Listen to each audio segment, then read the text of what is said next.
Corona virus के बढ़ते संक्रमण को देखते हुए रेल मंत्रालय ने बड़ा फैसला लिया है। 22 मार्च को जनता कर्फ्यू के दिन कोई भी ट्रेन शुरू नहीं होगी। 21 तारीख को रात 12 बजे से पहले शुरू हुई ट्रेनें चलती रहेंगी। कोरोना वायरस के चलते 22 मार्च से ट्रेनों में पैंट्री सर्विस भी बंद रहेगी। कोरोना वायरस की वजह से यूपीएससी सिविल सेवा के इंटरव्यू स्थगित कर दिए गए हैं। 23 मार्च से 3 अप्रैल तक होने वाले इंटरव्यू को रोक दिया गया है। इंटरव्यू की नई तारीखों का बाद में ऐलान होगा। देश में कोरोना वायरस के मरीजों की तादाद तेजी से बढ़ रही है।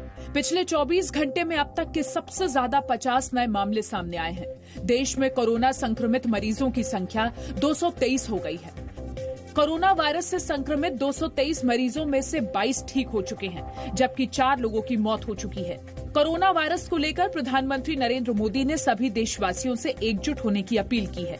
प्रधानमंत्री मोदी ने आज राज्यों के मुख्यमंत्रियों से वीडियो कॉन्फ्रेंसिंग के जरिए कोरोना से निपटने की तैयारियों पर चर्चा की। अब तक महाराष्ट्र में 52, केरल में 18,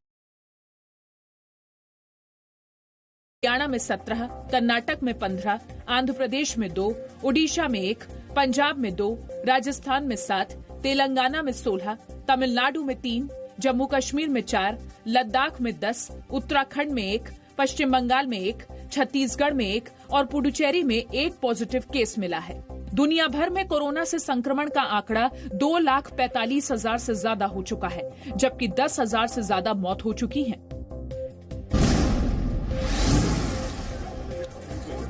सिंगर कनिका कपूर के कोरोना पॉजिटिव होने से कई लोगों के कोरोना वायरस से संक्रमित होने की आशंका बढ़ गई है। 9 मार्च को कनिका लंदन से मुंबई लौटी थी, फिर वो 11 मार्च को लखनऊ पहुंची। कनिका कपूर 13 मार्च को कानपुर में और 14 मार्च को लखनऊ की एक पार्टी में शामिल हुई। 15 मार्च को कनिका पूर्व सांसद अकबर अहमद डंपी की पार्टी में शामिल हुई, जिसमें राजस्थान की मुख्यमंत्री वसुंधरा राजे, उनके बेटे और सांसद दुष्यंत सिंह और यूपी के स्वास्थ्य मंत्री जयप्रताप सिंह मौजूद थे। कनिका के कोरोना पीड़ित पाए जाने पर दुष्यंत सिंह और उनकी मां वसुंधरा राजे ने खुद को सेल्फ आइसोलेशन में रखा है। यूपी के स्वास्थ्य मंत्री जयप्रताप सिंह और विधायक राजा भैया ने भी खुद को सेल्फ आइसोलेशन यानी अलग थलग कर लिया है। दुष्यंत सिंह से मिलने की वजह से सांसद अनुप्रिया पटेल, सांसद दीपेंद्र हुड्डा और कांग्रेस नेता जितिन प्रताप सिंह इस बीच नोएडा के दौरे पर आए थे। उन्होंने विधायकों और अफसरों के साथ मीटिंग भी की थी। सतर्कता बरतते हुए यूपी सरकार ने नोएडा में सैनिटाइजेशन तेज कर दिया है। यूपी सरकार ने कनिका कपूर की सभी पार्टियों की जांच के आदेश दे दिए हैं। लखनऊ के ताज होटल को भी बंद कर दिया गया है, जिसमें कनिका कपूर एक पार्टी में शामिल हुई थी। महाराष्ट्र में कोरोना वायरस के मरीजों की संख्या 52 हो गई है, जबकि 1036 लोग निगरानी में हैं। कोरोना वायरस से सबसे ज्यादा प्रभावित 4 शहर मुंबई, पुणे, नागपुर और पिंपरी चिंचवाड़ करीब करीब बंद कर दिए गए हैं। इन 4 शहरों में सिर्फ दवा और राशन की दुकानें ही खुलेंगी। राज्य सरकार के दफ्तरों में सिर्फ 25% कर्मचारी काम करेंगे। कोरोना की वजह से बीपीएल परिवारों को 3 महीने का राशन दिया जाएगा। मुंबई में school, cinema hall, swimming pool, gym, shopping mall, spa centre और पब बंद रहेंगे। महाराष्ट्र के गृह मंत्री अनिल देशमुख ने नागपुर में 2 रेस्टोरेंट पर छापा मारा, जो बंद के आदेश के बावजूद खुले हुए थे। कोरोना वायरस को फैलने से रोकने के लिए दिल्ली सरकार ने कई बड़े फैसले दे दिया है। कल से 23 मार्च तक दिल्ली के सभी बाजार बंद रहेंगे। सिर्फ जरूरी सामानों की दुकानें ही खुली रहेंगी। दक्षिणी दिल्ली नगर निगम ने आज से सभी सैलून, ब्यूटी पार्लर और साप्ताहिक बाजारों को 31 कर्फ्यू को लेकर भी दिल्ली में तैयारी चल रही है।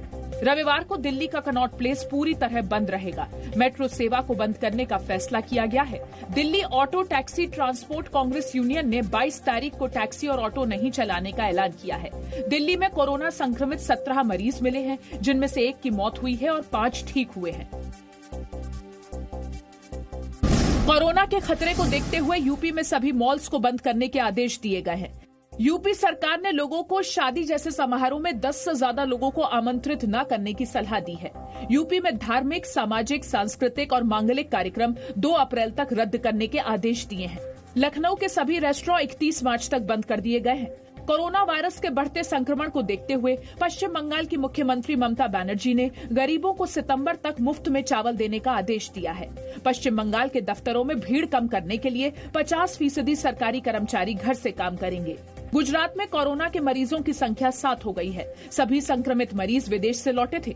गुजरात में जिम, स्विमिंग पूल और पान की दुकानें 31 मार्च तक बंद रहेंगी। राज्य के 10 जिलों में धारा 144 लगाई गई है। कोरोना से बचने के लिए आज जम्मू की मस्जिदों में जुमे की नमाज के लिए लोग नहीं जुटे। मस्जिदों में सिर्फ मौलवियों ने नमाज पढ़ी। श्रीनगर, अलीगढ़ और हैदराबाद की मस्जिदों में भी सतर्कता बरती गई। तेलंगाना में हाईकोर्ट ने 23 मार्च से शुरू हो रही 10वीं की परीक्षा को स्थगित करने का आदेश दिया है। 7 साल 3 महीने 4 दिन बाद निर्भया को इंसाफ मिल गया। निर्भया के गैंगरेप और हत्या के दोषी विनय शर्मा, अक्षय कुमार सिंह, मुकेश सिंह और पवन गुप्ता को आज सुबह 5:30 बजे तिहाड़ जेल में फांसी दे दी गई।